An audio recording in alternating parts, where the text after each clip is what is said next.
Hello, everybody. This is Ed Winabra with Ed Travels with my COVID-19 update here for April 9th,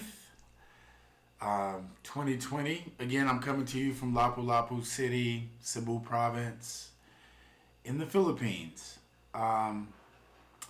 We're here in Lapu-Lapu. We're coming towards the end of the third week of our enhanced community quarantine, and I have some information about that. But as always, let's get started with the numbers.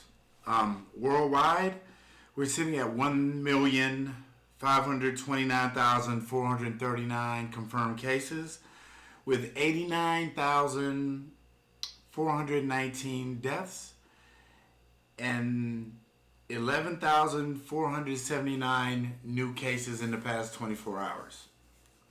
In the USA, which is the number one hotspot right now for the virus, we're at 435,160 confirmed cases, 14,797 deaths, and that's an increase in 24 hours of 1,937 cases. Again, these numbers are very fluid, so I'm getting mine from worldometer.com, which has been pretty accurate, and I also cross-check that with the CDC's official website.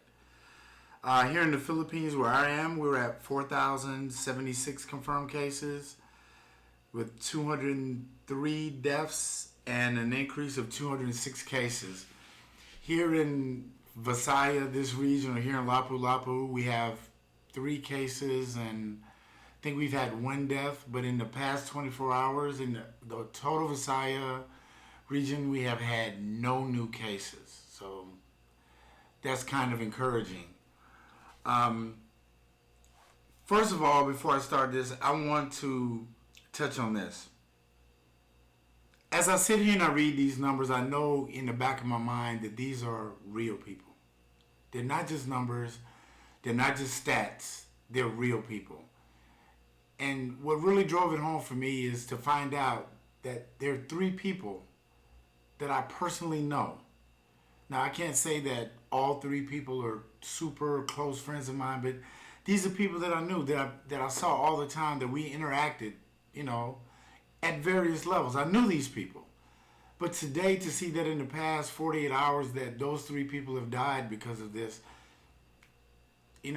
really makes it kind of real to me, because now that's something tangible for me. And it was a real bummer today. So there's a personal connection for me now. The explosion of this in the U.S. I've talked to people from coast to coast, from California to Baltimore to Chicago to Atlanta to down south out to Minnesota, and I get the overall idea that Americans, for the most part, don't want to be inconvenienced.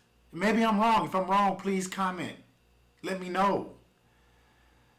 But maybe the media is just showing people that don't give a damn.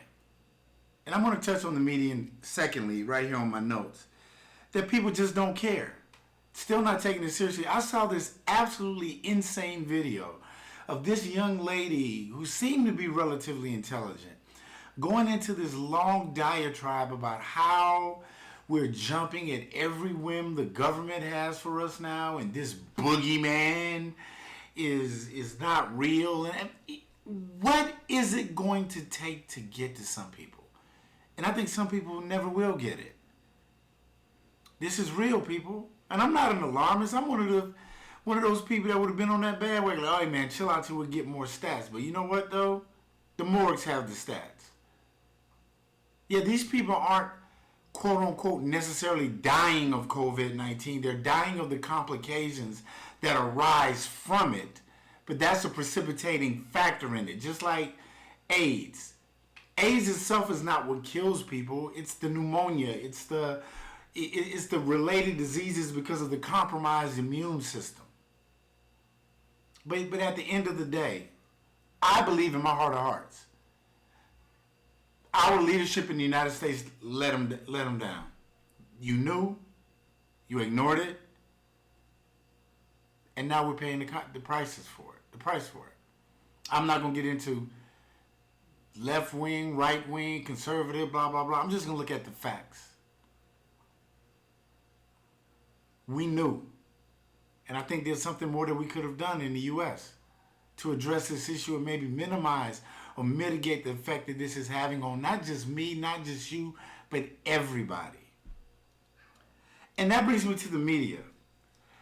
I long for the days where the media was just there to report the facts. This is what happened at 12 o'clock in this area. Not with the conservative or liberal agenda, not with, I support this person, so I'm going to only report things that fit the narrative for that particular person. The American public, the world public, your viewers, your readers deserve to hear the truth, so they can make informed decisions that affect their lives in a tangible way, in a meaningful way.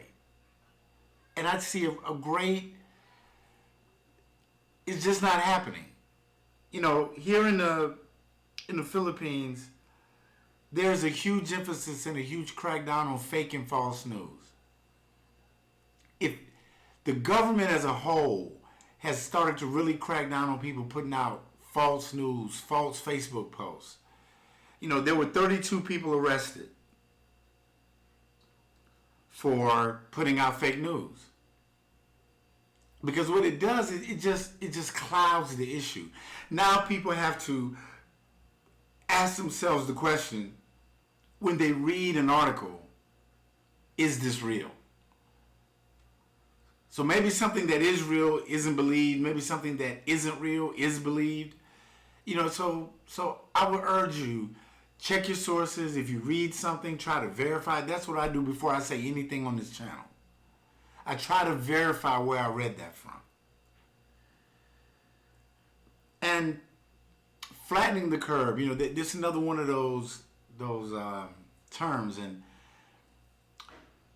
in my layman's understanding of flattening the curve, I believe that there are going to have to be certain measures put into place over a period of time, like social distancing and more testing and quarantines, those type of things, that you're able to sit back and, based on the data, new cases, deaths, recoveries, I'm able to sit back and say, okay, hold on.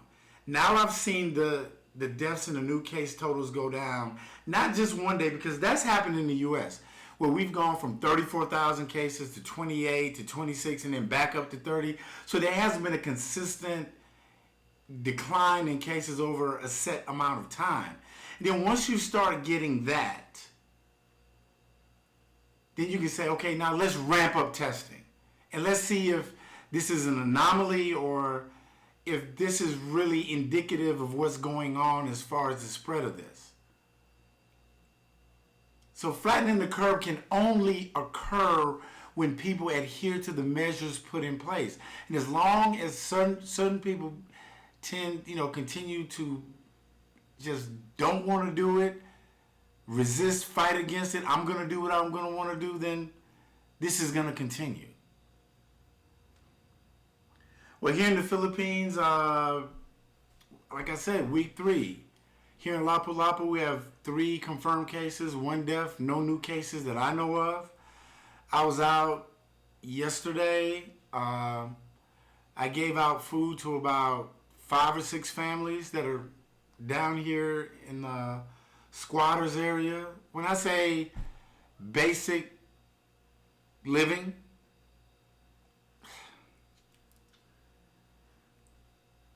a tin little lean-to, maybe a wooden structure under a bridge, literally. And I walked down with rice, noodles, sardines, coffee, eggs, vegetables.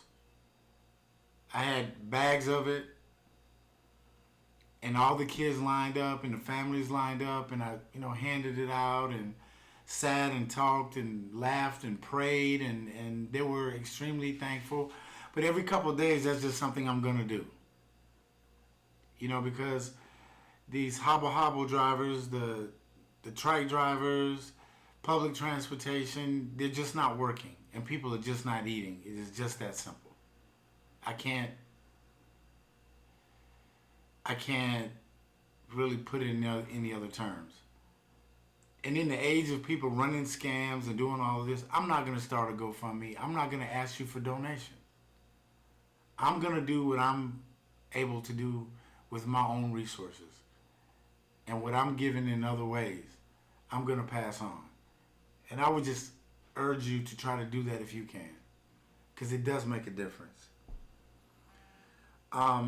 The enhanced community quarantine has been extended here until April 28th. And the mayor of Lapu-Lapu City is not really inclined to suspend that before that date. So tangibly, I'm really looking at this going into May and June. Just for kicks, I checked to see how much a flight would be in the middle of May back to Cambodia, which today, at 12 o'clock tonight, I believe, the Prime Minister Hun Sen has restricted all travel between provinces. So if you're getting where you got to get, you better get there now. Because by 12 o'clock tonight, you're going to be where you're going to be. And I think that's the first part in them rolling out restrictions now. But anyway, I checked several travel sites and they had 0 flights scheduled, even into May. So that should just give you an idea. Here they're still handing out, I gotta sit back and say, at least for the Pajak, the barangay that I'm the closest to, that I'm in, every couple days, every day, they've been handing out rice, they've been handing out vegetables, I've been getting it. I keep a little for myself, the rest I do pass on to other people that need it more than me, people that have families, because I'm here by myself. I'm fortunate enough to be able to have enough food to carry me through this, because this is Easter weekend, so a lot of shops are closed for that, so people can spend time with their families, even though not in big groups. And this being such a huge Catholic nation, that all the churches are going to be closed. So again, we're going into uncharted territory. I really want to. I started off calling these daily updates, so I'm just going to call them COVID-19 updates, because I want to make sure that when I give an update, I'm giving new information or something that might be tangible, something that might be new. I don't want to just do an update just to do an update because I got to do an update today. I don't think that that's useful to the viewers and the people that do watch this. And I really want to thank everybody that does. And if I put a bonehead thing up or putting the wrong date, the wrong time, or saying something, please message me. Please let me know. I do have those senior moments. But again, we can all do this together. It's a marathon, not a sprint. Love each other. Talk to each other. Stay connected. If you're having some mental issues, don't hesitate to reach out. You can always find the numbers in the descriptions down below. So, let's hang in there. This too shall pass. And like I always say, I love you. There's nothing you can do about it. And please don't hesitate to subscribe to this channel. Click the bell notification, so whenever I do update, you can get it. And again, I'm gonna continue to do this. I love you all. Namaste.